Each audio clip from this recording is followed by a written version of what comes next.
కాలం మనల్ని ఏం చేస్తున్నాడు? విమోచిస్తున్నాడు, కాపాడుతున్నాడు. చూడండి, చాలా చోట్ల చూస్తే వారిని బయటికి తీసుకొచ్చి వారి ఆస్తులన్నీ ఏం చేస్తున్నారు? దోచుకుంటున్న దినాలు ఇవన్నీ. ఒకళ్ళ ఆస్తి ఒకరు దోచుకుంటున్న దినాలు. ప్రాణాన్ని కూడా మరి వారు లెక్క చేయట్లా. ఒకవేళ ప్రాణం అడ్డం పెడితే వాళ్ళు ఏం చేస్తారు? చంపైనా మన ఇంట్లో ఉన్న బంగారం అంతటిని, ఒకవేళ వాళ్ళకి డబ్బు కావాలంటే వారికి ఏ అడ్డమో లేదు. మా నాన్నగారు ఒకసారి చెప్పినట్టున్నాను. మా నాన్నగారు బీహార్ నుండి వచ్చేటప్పుడు ఒక అతను ఏం చేశాడంటే, ఒక లేడీకి ఇక్కడ ఫుల్ బంగారు గాజులు ఉన్నాయని చెప్పి ఎంత తీయాలో అర్థం కాలేదు. ఏం చేశాడు? ఇక్కడ దాకా నరుకొని తీసుకొస్తున్నాడు. నరుకొని తన కుట్లు పెట్టేసుకున్నాడంట. ఎక్కడ పడితే అక్కడ ఏమవుతుందంట? రక్తం మడుగుతుందంట. తీరా తను పట్టుకుంటే ఏం జరిగింది?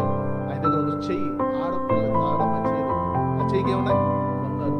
కాబట్టి చెయ్యి నరకడానికి కారణం